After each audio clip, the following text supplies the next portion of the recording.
शादी के ठीक बाद नेहा की सास की तबीयत बहुत खराब हो गई। बताइए क्या हुआ है आपको?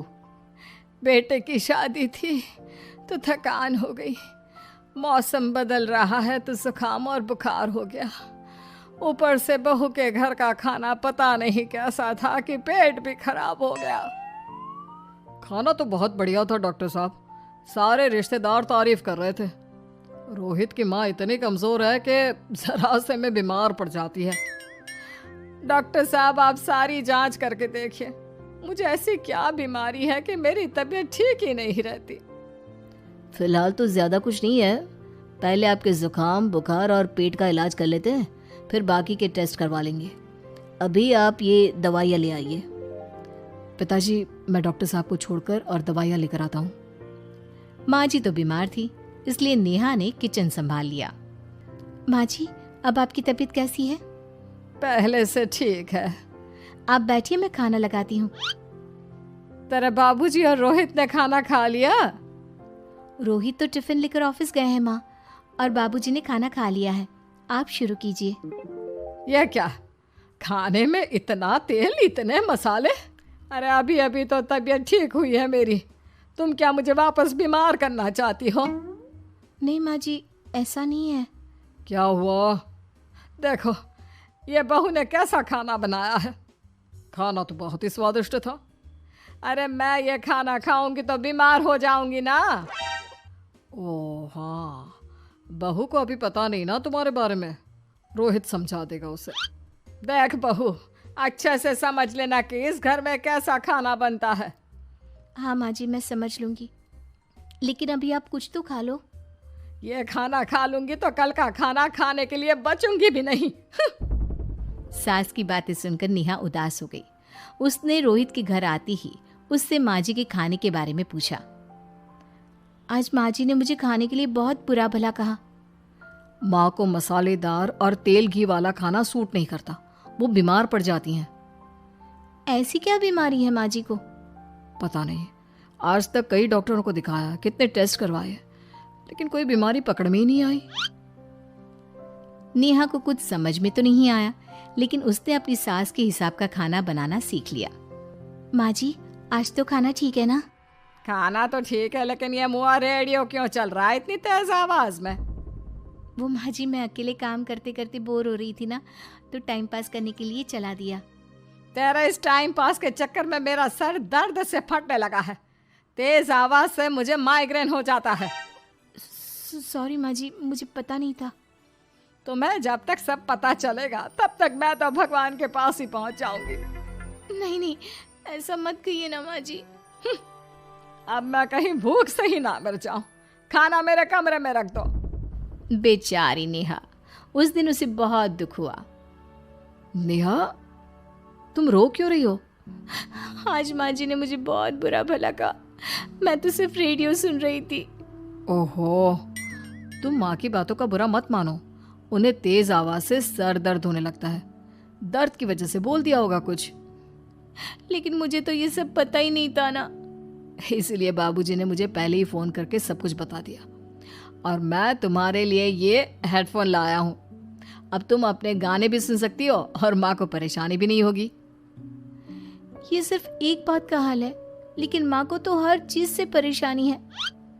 अब क्या कर सकते हैं, माँ बीमार ही इतनी रहती है।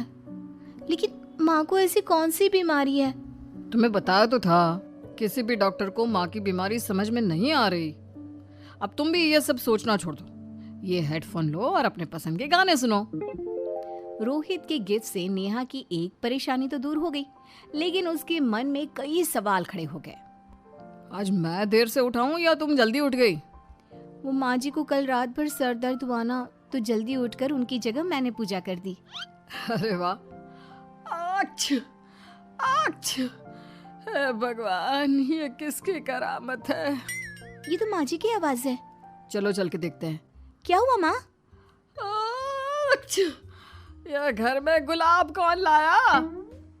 मुझे नहीं पता, मैं तो अभी उठा हूँ। माँ जी आप कल रात भर सो नहीं पाई, तो मैंने जल्दी उठकर पूजा पाठ किया। घर में फूल नहीं थे ना, तो मैं बाजार से गुलाब के फूल ले आई। नेहा, माँ को गुलाब के फूल की एलर्जी है। अब मुझे ये कैसे पता होगा? अच्छा, तुझे कुछ पता नहीं तो तू वही काम क्यों करती है जिससे मेरी तबीयत खराब हो जाए? रोहित के बाबूजी, ये बहू मेरी जान लेना चाहती है। माँ जी, मुझे ऐसा करके क्या मिलेगा?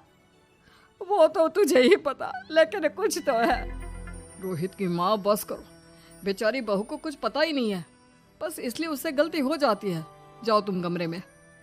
बहू, तुम रोहित की माँ का बुरा मत मानो, वो अपनी बीमारियों से इतनी परेशान है कि उल्टा सीधा बोल देती है। नहीं नहीं बाबूजी, मुझे बुरा नहीं लग रहा, मुझे चिंता हो रही है माँ जी की बीमारी की। ये बताइए कि माँ जी को ऐसी प्रॉब्लम्स कब से होने लगी? शादी के 6-7 महीने बाद से। बाबूजी, तब घर का माहौल कैसा था? अरे भरा पूरा परिवार था। मेरे बाबूजी, माँ, काका, काकी, मेरे दोनों बड़े भाई, दोनों भाभियाँ, दोनों के 2-2 बच्चे हैं, एक छोटा भाई और एक बहन, सब साथ रहते थे। इतना बड़ा परिवार? हाँ, मैं जब 10 साल का हुआ ना, तब पापा का ट्रांसफर यहाँ हुआ। उसके पहले तक तो हमारी जॉइंट फैमिली ही थी।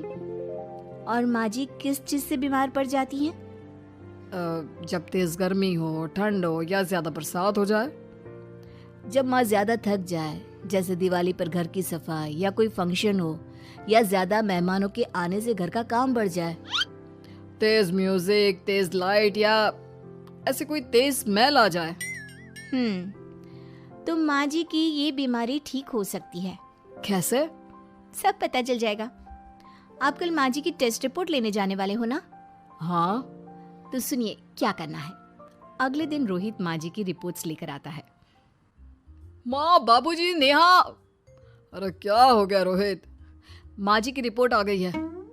कुछ सीरियस है क्या? जिसका डर था वही हुआ। अरे गोल गोल बातें मत कर, सीधी तरफ बता बेटा, क्या हुआ है मुझे? माँ, आपकी किडनी, लिवर सब फेल हो गया है, आपका दिल भी कमजोर हो गया है। डॉक्टर ने कहा है कि आपके पास सिर्फ 1 महीना बचा है। ये क्या बक रहा है? ऐसा हो ही नहीं सकता। मुझे लग ही नहीं रहा कि मैं इतनी बीमार हूँ। लेकिन माँ जी, रिपोर्ट झूठी तो नहीं हो सकती ना? हाँ, माँ को 20 साल की उम्र से बीमारी लग गई थी, लेकिन कोई डॉक्टर पकड़ नहीं पाया और अब ये बीमारियां बहुत ज्यादा बढ़ गई हैं। हाँ रोहित की माँ, तुम्हें याद है शादी के 6 महीने बाद से तुम बीमार रहने लगी थी। अरे लेकिन वो अलग था, मुझे ऐसी कोई बीमारी नहीं हो सकती। ये तुम कैसे कह सकती हो माँ? हाँ, तुम उस वक्त बीमार पड़ी थी ना, और अब डॉक्टर भी यही कह रहे हैं, तो सच ही तो होगा। और आप तभी से बीमारी तो रहती आई हैं। अरे लेकिन तब मैं बीमार थी ही नहीं। क्या मतलब? अरे तब मैं बीमारी का नाटक करती थी, मुझे कुछ नहीं हुआ था। ये क्या बोल रही हो? हाँ, घर में इतने सारे लोग थे और सबसे छोटी बहू मैं थी, तो सारा काम मुझे करना पड़ता, इसलिए काम से बचने के लिए मैं नाटक करने लगी। लेकिन आपको अभी भी वही बीमारियां होती है ना माँ? हाँ, अगर नाटक था तो ये प्रॉब्लम तुम्हें अभी क्यों होती है? इसका जवाब मैं देती हूँ। माँ जी कई महीनों तक नाटक करती रही, इसलिए इनके दिमाग ने धीरे धीरे इस झूठ को सच मान लिया और इनका दिमाग उन बीमारियों का एहसास कराने लगा। हैं? ऐसे भी होता है क्या? हाँ माँ जी, इसे प्लेसिबो इफेक्ट कहते हैं। जब आप बात बात पर बीमार पड़ने लगी तो मैंने अपने मामा से बात की जो एक साइकोलॉजिस्ट है। उन्होंने बताया मुझे। तो ये रिपोर्ट्स? मैंने झूठी रिपोर्ट बनवाई थी नेहा के कहने पर, ताकि आप सच बताएं। यानी मुझे कुछ नहीं हुआ? नहीं माँ जी, और आपकी इस प्रॉब्लम का भी सलूशन है। हम किसी अच्छे साइकोलॉजिस्ट को दिखाएंगे और आप जल्द ही ठीक हो जाएंगी।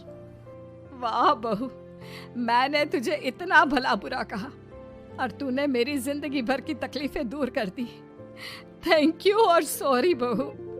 अरे मुझे भी तो सॉरी कहो, पूरी जिंदगी तुम्हारी सेवा की है, वो भी झूठ मूठ की बीमारी के लिए। हाँ हाँ, आप भी माफ कर दो मुझे, बस सॉरी। तो इस तरह नेहा ने अपनी सास की बीमारी पकड़ भी ली और ठीक भी कर दी।